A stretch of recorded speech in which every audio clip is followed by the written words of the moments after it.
பரிசுத்த நாமம் மகிமைப்படுவதாக. இந்த காலங்களிலே கர்த்தர் நம்மை அவர்கள் பலப்படுத்தும்படி நமக்கு தெரிகிற வார்த்தை ரூத்தின் சரித்திரம் அதனுடைய 2வது அதிகாரம் அதனுடைய 8வது வசனம்.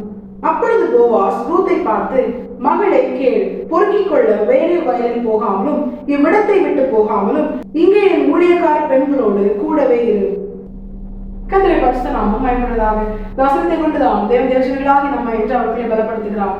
நாம் இந்த சரித்திரத்துக்குள்ளே போகாமல் இது யாருக்கும் அர்த்தமாய் தியானித்தோமையானால், போவாஸ் ஆண்டவராக இயேசு கிறிஸ்துவுக்கு நிழலாட்டமாய் சொல்லப்பட்ட ஒரு நபர். ரூத் என்பவள் மணவாட்டி சபைக்கு நிழலாட்டமாய் சொல்லப்பட்டவள். அப்ப மணவாளன் மணவாட்டியை பார்த்து சொல்லுகிற வார்த்தை, நீ எங்கேயுமே போகாம இங்கே இரு.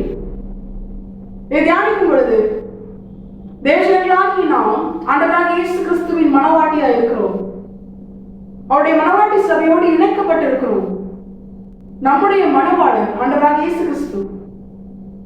இப்ப நம்மை குறித்த மணவாட்டி சபையை குறித்த கர்த்தரின் விருப்பம் என்ன தெரியுமா? அவரை விட்டு செல்லாமல், அவருடைய சமூகத்தை விட்டு செல்லாமல் அவரிடத்தில் தங்கி இருப்பது, அவரோடு கூட இணைந்திருப்பது. இதுதான் கர்த்தருடைய விருப்பம். இந்த தேவஜனங்களாகி நாம் இப்படிப்பட்ட ஒரு அனுபவத்தில் இருக்கிறோமா? நம்மை நாமே நிதானித்து அறிந்தோமையானால் நாம் நியாயம் தீர்க்கப்பட மாட்டோம் என்று வேதம் சொல்கிறது. நம்மை குறித்த தேவனுடைய திட்டத்தை, அந்த விருப்பத்தை நாம் நிறைவேற்றினால்தான் இம்மையிலே அவரோடு கூட அவருடைய சமூகத்தில் அமர்ந்து, அவரை விட்டு விலகி செல்லாமல் அவருடைய சமூகத்தில் அமர்ந்து இருக்கிற அவருடைய ஜனத்திற்கு தான் மறுமையிலே அவருடைய ஸ்தலத்திலே தம்மோடு கூட தங்கி இருக்கும்படியால், தம்மோடு கூட வாசம் பண்ணும்படியால், தம்மை விட்டு விலகி செல்லாமல் தம்மோடு கூட வாசம் பண்ணும்படியான அந்த நித்திய ஜீவனை கர்த்தர் சுதந்திரமாக கொடுப்பார்.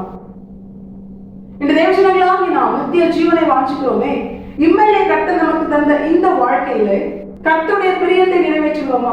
கர்த்தரோடு கூட இருக்கிறோமா?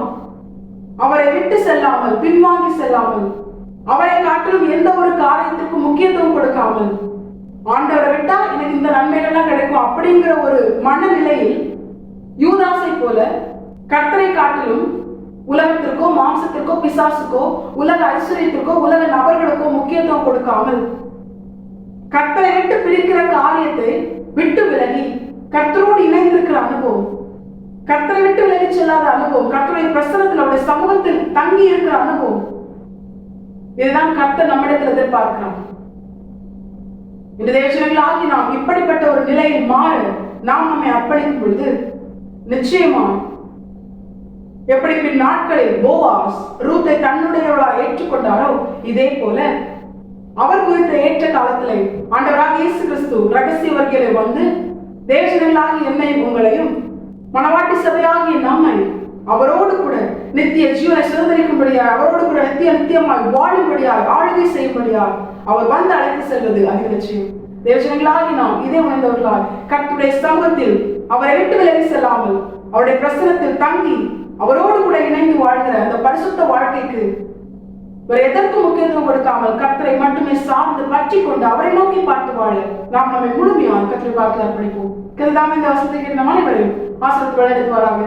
கர்த்தரை பரிசுத்தம் மட்டுமே மகிமைப்படுவதாக. மரணாதா இயேசு வருகிறார், ஆயத்தமாகவும் பிரயாணப்படுத்துவோம். ஆமென். ஒன்றுமில்லை என்று நான் அறிவேன், அவர் பல